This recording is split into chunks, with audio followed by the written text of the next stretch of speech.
Hey everyone, welcome back to Corporate Decoder, the place where we decode the language of business. Today we're diving into a report from NextTrip Inc. And no, it's not about planning your summer vacation, though it kind of is. It's about whether they reached their goals and how many shares they had to give away because of it. Before we get started, if you're into getting the real story from these complicated documents, be sure to subscribe. Also, join our Discord community, the link is in the description below. So NextTrip went through a reverse acquisition. Basically, a smaller company takes over a bigger one, but for accounting reasons, the smaller company is seen as the one being acquired. In this case, NextTrip Inc. took over, NextTrip Holdings. It's like a corporate magic trick. They structured an agreement to buy the company in exchange for shares as goals are met. To make the deal happen, NextTrip Inc. promised to give the people who used to own NextTrip Holdings more shares of stock if the company hit certain milestones, kind of like a bonus system, but with company ownership.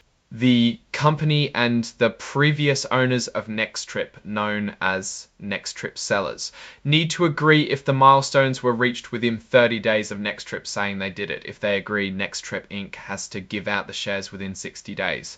To make sure the share distribution was according to NASDAQ regulations, the company needed to make sure this didn't trigger a change in control, as that requires NASDAQ to approve the share issuance beforehand. If NextTrip Inc. messed this up, they could have been delisted from NASDAQ, which would be bad for business. There was a hold-up with giving out some of these shares, so NextTrip agreed to wait until March 31, 2025, or an earlier date if something went wrong, to issue a formal notice that the milestones had been reached. In return, NextTrip Inc. agreed that if they didn't get NASDAQ approval by that date, they would issue all the earned shares within 5 business days and approve the new board members.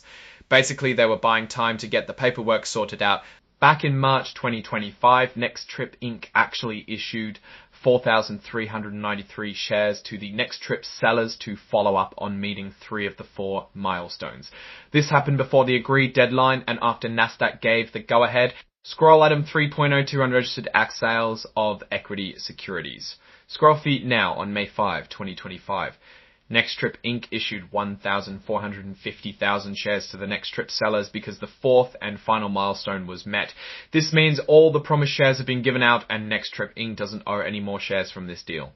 These NextTrip sellers are considered accredited investors, meaning they meet certain requirements and can handle the risks of investing in unregistered securities. These shares weren't registered with the Securities and Exchange Commission, but were issued under exemptions that allow companies to issue stocks without the usual registration hassle. These are considered restricted securities, so there are limitations on when they can be sold. Now let's step back and look at the bigger picture. NextTrip Inc. essentially incentivized the previous owners of NextTrip Holdings to achieve certain business goals. The structure was contingent on certain achievements, and the result will hopefully be a thriving company. One potential risk is the dilution effect. Giving away so many shares to the original owners of NextTrip Holdings can reduce the value of existing shares. This is because there are now more shares available, so each share represents a smaller piece of the company. It's like cutting a pizza into more slices. Each slice gets smaller. The company's approach could be viewed as strategically risky. It hinges on the performance of NextTrip Holdings and whether those milestones translate into long-term growth.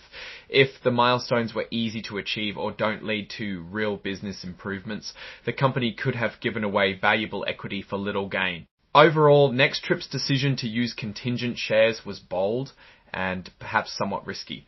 The success of this strategy depends on whether the milestones truly drive value for the company and whether NextTrip Inc. can effectively integrate and grow the acquired business. Alright, that's our breakdown of NextTrip's latest filing.